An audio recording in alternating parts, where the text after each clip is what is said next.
Okay, let's unpack this. We are diving deep today into a really critical area for anyone involved with cryptocurrency. Yeah, basically how to sidestep the most common and frankly often really costly mistakes people make when they're holding and managing crypto. Exactly. We're zeroing in on insights from one specific source today, an article titled 11 Dangerous Crypto Mistakes You Must Avoid. And the person who wrote it, well, they pulled these lessons directly from talking with over 20,000 Wow, investors. 20,000. Yeah, so they got a real ground level view of where people are actually getting tripped up, and they're Yeah. losing money. And the central message right up front is pretty eye-opening and maybe kind of empowering. How so? Well, that most crypto losses, they aren't happening because the tech itself, the blockchain, is somehow broken or hacked. Right. It's usually us, human error. Exactly. Things that, if you're aware of them, you can actually avoid. Totally. So this deep dive isn't about scaring you with complex hacks you can't do anything about. No. It's meant to be a practical guide, straight from what the source saw happening in the real world. It's about empowering you to manage your crypto more safely, smarter. Right. Our mission is pretty straightforward. Yeah. We're going to walk through these 11 pitfalls the article identifies. We'll explain why they're dangerous and then lay out the practical steps suggested to, well, avoid them. Think of it as your essential checklist, Mm. yeah, for navigating the crypto space without getting burned. Ready to jump in. Let's start with number one. And this one's particularly insidious because it really preys on trust. Right. The first pitfall the source highlights, the pig butchering scam. It sounds awful, and it is. It's less about tech, more about manipulation. Deep emotional manipulation, sometimes romantic. It's named that because the scammers, they spent a long time fattening up the victim, metaphorically speaking, before the butchering. They initiate contact out of the blue, maybe social media, a dating app, could even be a text message that seems like an accident. And they play the long game. Seriously, we're talking weeks, sometimes months. Building this seemingly genuine connection, maybe pretending to be romantically interested, maybe just a close friend. Building huge amounts of trust, making the victim feel, understood, cared for. Then, and only after all that groundwork, then they gently steer the conversation towards crypto investments. Oh, there it is. Yeah. They position themselves as knowledgeable, like they're helping you out. They walk you through setting up accounts, sending funds. But usually to addresses or platforms the scammer controls. Always. And once the money's sent, boom, the scammer vanishes, the relationship, the money, all gone. The article uses a really stark analogy. Imagine someone pretending to date you, maybe for months pretending to be in love. Yeah. Just to get your house keys and rob you blind. It's that level of violation, emotional and financial. And the source mentions it often targets people maybe aged 45, 60, perhaps seen as having more savings. So the core advice here from the source is pretty absolute, isn't it? Totally. If someone you met online, someone you don't know in real life, starts pushing crypto investments, Especially after building that close emotional bond. just assume it's a scam. 100%. Don't engage. Definitely don't send money. Unsolicited investment advice tied to emotion. That's the reddest of red flags. Okay, that's a heavy one to start. Let's shift gears a bit. Mistake number 2 feels more technical, but still boils down to user error. Right. Signing malicious smart contracts. This one's tricky because, people feel safe with their hardware wallet, that physical device. Yeah, they think, I've got a ledger, I'm good. But the source warns, even with that secure hardware wallet, If you connect it to a dodgy website, maybe a compromised one or just a malicious one, and you approve a smart contract transaction without really understanding what it does. you could be giving the attacker permission to drain your entire wallet, everything tied to that address. Exactly. The transaction might look simple on your little wallet screen, maybe just approve token spending or something, but the hidden code in that contract, it could grant full access to all your assets. Wow, so the defenses here are critical. Absolutely. Rule 1, be super cautious about connecting your main hardware wallet to any website, especially new ones, unverified ones. Just don't if you can help it. And the source suggests using burner wallets. Yeah, like separate low-value wallets. Use those for interacting with potentially risky stuff, claiming airdrops, trying out new DeFi apps, that sort of thing. So you keep your main cold storage wallet, your vault, just for storing, sending, receiving trusted assets. Precisely. Minimize its online interactions. Never sign contracts casually. Your wallet's security is only as good as the permissions you grant. Makes sense. Which kind of leads into mistake number 3, which is about your online footprint and general digital hygiene. Poor OPSEC. Operational security. This principle is pretty intuitive, right? The more info that's out there publicly about your crypto. The bigger a target you become. For scammers, hackers, maybe even physical threats if people know you hold a lot. And the mistakes are simple, but costly. Like telling friends or even family exactly how much crypto you hold. Information spreads, you know. Yeah, definitely. Or posting your wallet addresses publicly. That's like painting a target on your digital house. And then there's two-factor authentication, 2FA. Either not using it at all on exchanges or email. Or worse, relying just on SMS-based 2FA. Why is that worse? Because SMS can be intercepted through SIM swapping attacks. Hackers can basically steal your phone number. Oof. Okay, so best practices. Use authenticator apps like Google Authenticator or Authy, much more secure than SMS for 2FA. Keep wallet addresses private when you can. And resist the urge to, flex your crypto gains on social media. Celebrating is fine, but broadcasting specific amounts or addresses, just asking for trouble. Digital discretion is key. Exactly. It's a crucial layer of security. Okay, moving from personal habits to where you actually keep the assets, mistake number 4, a real classic pitfall. Keeping your crypto on exchanges. This is maybe the most fundamental point the source makes about control and ownership, isn't it? Absolutely. When your crypto sits on a centralized exchange, Coinbase, Binance, Kraken, whoever, it's technically not in your control. The exchange holds the private keys. Right. You essentially have an IOU from the exchange. You don't have direct ownership of the actual crypto assets. And the article shares some real stories to drive this home. Like the creator's own crypto frozen on Coinbase for a month. Yeah, and a friend locked out for a whole year. Imagine needing your funds urgently or wanting to sell during a market move and you just can't. That's terrifying. And then you've got the big disasters the source mentions, FTX obviously. Bybit had withdrawal issues back in the day. Countless smaller exchanges have just vanished. So they can use their funds with them. Exactly. The hard lesson is crystal clear. If it's on an exchange, you're trusting a third party completely. Not your keys, not your coins. So the fix, emphasized again and again by the source. Use cold wallets. Hardware wallets for anything you're holding long-term. That's self-custody. Which leads us perfectly into mistake number 5, not using a cold wallet at all. It seems basic, but the source quotes a statistic that's kinda shocking, honestly. What is it? Only about 10% of crypto holders actually use a cold wallet. Only 10%. Wow, so 90% are potentially leaving their assets way more exposed than they need to be. Pretty much. And the benefits of cold wallets are huge. They use these special secure element chips. Right, designed to resist hacking and even physical tampering. Plus, because they're offline when not in use, they're immune to malware that might be lurking on your computer or phone. And they have good built-in security too, right? Like pins. Yeah, PIN-Ns, often optional passphrases, which add another whole layer of security on top of your seed phrase. What's the difference there quickly? Seed phrase recovers the wallet. Passphrase creates entirely new, hidden wallets linked to that seed. Lose the passphrase, those hidden funds are gone forever.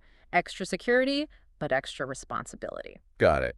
And some even self-destruct or wipe after too many wrong PIN attempts. Some do, yeah. Makes physical theft pretty useless without the PIN-N. So why don't more people use them? The source points to a couple of things. The perceived learning curve, maybe feeling intimidated by the tech. And the cost? They aren't free. Right, maybe around $100, $200 typically. But the source argues, and I agree, that user-friendly options like Tandem are coming out. And honestly, $100 to protect potentially thousands or tens of thousands seems like a no-brainer. It really should be. The key insight is simple. Cold storage is the gold standard for security. Anything less is taking on significant avoidable risk. Okay, mistake number 6 is highlighted as one of the absolute worst things you can possibly do. Storing your seed phrase in the cloud.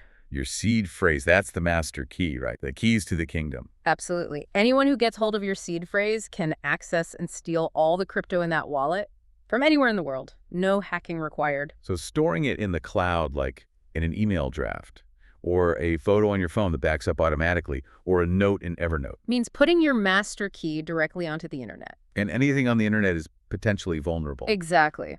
There's malware out there specifically designed to scan computers, scan cloud accounts, looking for those 12 or 24 word patterns. And the source shared a story about this. Yeah, a painful one. A subscriber lost $3,000 because malware scanned their email account and found the seed phrase just sitting there. Oh, man. Completely preventable. Totally. The fix is non-negotiable, really simple. Store your seed phrase physically, And offline only. Write it on paper, store it securely, engrave it in metal, use a dedicated offline tool, whatever. Just keep it off any internet-connected device, period. The insight, your digital life, your cloud storage, ends where your seed phrase storage begins. Keep them separate. Okay, so let's say you've listened. You've decided, right, I need a cold wallet. Avoiding mistake number 5. Good start. Mistake number 7 is then buying the wrong cold wallet for what you need. Yeah, it's true. There are several good ones out there, but they're not all the same. One size does not fit all. Different wallets support different coins, right? Exactly. And they interact differently with your devices. Some are mobile first, some desktop first, some do both well. So the source gives a checklist. A helpful one. First, does it actually support the specific coins you hold or plan to buy? Don't assume. Check their official list. Okay, number 2. Is it compatible with the devices you use every day? Your phone, your computer, both. Think about how you'll actually use it. And 3, which seems really important. Is it user-friendly for you? A wallet might be super secure on paper, but if the interface is confusing, if the process feels clunky... You might make a mistake using it. Exactly. You might misuse it, send funds to the wrong place, mess up the security settings. Complexity can be its own risk. So how do you check that before buying? Great tip from the source. Go beyond just reading reviews. Search YouTube for actual video demos of that specific model. Watch someone set it up, send a transaction. See the interface in action. Judge for yourself if it looks intuitive or like a headache waiting to happen. Smart. Okay, building on storage again. Mistake number 8. Lack of diversification in your storage. Not using multiple wallets. Yeah, even with cold wallets, the strategy the source recommends is not putting all your eggs in one basket. Don't keep all your crypto in a single wallet address or on just one device. Spread the funds out. Exactly. Use several different wallets, maybe different brands even. And this is another layer of that OPSEC thing. Operational security. Totally ties in. If somehow one wallet got compromised, maybe you slipped up and connected one to a bad site, tying back to mistake number 2. Or maybe a physical device was lost or stolen. Right, although that's less risky if you have strong PINs and passphrases set up. But still, if one wallet is compromised... You don't lose everything. Exactly. You limit the potential damage. Your comfort level dictates how you split it. Maybe big amounts in super secure, rarely touched wallets. And smaller spending amounts on a different cold wallet. Or maybe even a vetted hot wallet you use more often. Something like that. The core idea. Spread assets across multiple wallets to avoid single points of failure. Okay, shifting focus now from security and storage towards strategy and interacting with the market. Mistake number 9. Not having an exit plan. This seems less technical, more psychological. It's purely about investment strategy, or rather, the lack of one. And it costs people a ton of money in bull markets and bear markets. How so? Well, many investors, maybe most, they buy some crypto and then they just hold. Future deal forever, right? With no clear goals or triggers for action. Okay. So maybe the market goes on a huge bull run, they see incredible paper gains, life-changing money on the screen. But they have no plan for actually taking any of those profits off the table. Right. Then the market inevitably corrects or crashes, and they watch those unrealized gains evaporate. Or worse, they panic sell near the bottom, locking in losses. Happens all the time. It does. So the fixes suggested are concrete. First, set clear price targets before things get crazy. Decide, if Bitcoin hits X, I'll sell 10%. If it hits Y, I'll sell another 15%, whatever your plan is. Have targets defined in advance. Yes. And also, don't rely on just one single exchange to sell when the time comes. What if it goes down? What if withdrawals are slow? Good. Have accounts set up and verified on multiple reputable exchanges. Or, even better, learn how to sell directly from your cold wallet if possible, maybe using a decentralized exchange interface. Have options ready. Options and a plan. It prevents emotional, usually costly decisions when the market gets wild. The insight here, hope is not a strategy. A plan is. Very true. Okay, mistake number 10. This one has caused a lot of anger and losses recently. Blindly trusting crypto influencers for investment advice. Yeah, the source is pretty blunt about this one. As it should be. Many popular crypto influencers, the ones you see on YouTube, Twitter, TikTok, they're basically paid promoters. And they often don't clearly disclose that they're being paid to hype a certain coin, right? Often not. Or it's buried in tiny print. They build excitement, drive up the price with their large audiences. And then they sell their own bags, the coins they were given or bought cheap, into that hype. Exactly. They use their audience as exit liquidity. It's cynical, but it happens constantly. The article even names names, doesn't it? mentioning figures like Lark Davis, Altcoin Daily. Yeah, noting how their promotional activities and lack of transparency have been exposed, often by independent researchers digging through blockchain data. Like ZachXBT. Exactly. The source mentions him, and how these kinds of on-chain sleuths have brought a lot of this stuff to light, often using leaked emails or just following the money on the blockchain. It even mentions ZachXBT now works with the FBI sometimes. Yeah, underscoring that this isn't just like questionable ethics, sometimes it crosses into outright fraud. So the rule of thumb from the source seems non-negotiable. Do your own research on everything. Don't ever buy a token just because some popular YouTuber told you it's the next 100x. Understand their incentives might be totally different from yours. They might be paid to pump it so they can dump it. Precisely. The insight. Verify, don't just trust. Especially when it comes to online investment advice. DYOR, do your own research, isn't just a meme, it's essential. Okay, final one. Mistake number 11.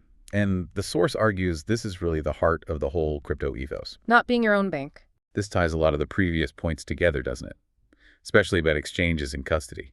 Absolutely. It's the foundational principle.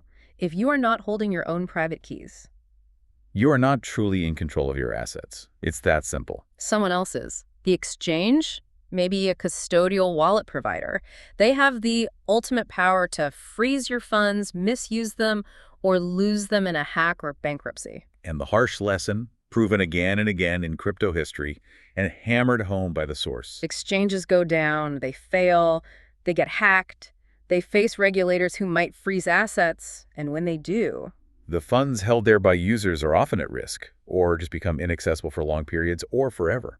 So the final advice from the article really sums up the whole guide. Embrace the core idea of crypto. Be your own bank. Use crypto wallets for secure self-custody. Practice strong operational security, good digital habits. And crucially, take full personal responsibility for managing and protecting your own assets. Every single one of these 11 mistakes, pulled from real stories shared with the article's author by thousands of investors. Has led to real people losing real money, often significant amounts. But the powerful flip side, the main takeaway here, is that none of these are inevitable. Right. With the awareness we've talked about, understanding these pitfalls. And by adopting these practical strategies, using cold wallets, managing seed phrases properly, having a plan, being skeptical, These common costly errors are almost entirely preventable. it really shifts your position, doesn't it? From being just a passive depositor in someone else's system like a traditional bank. To being an active, responsible manager of your own digital wealth. Which kind of leaves us with a final thought for you, the listener, to mull over after this deep dive into the source material.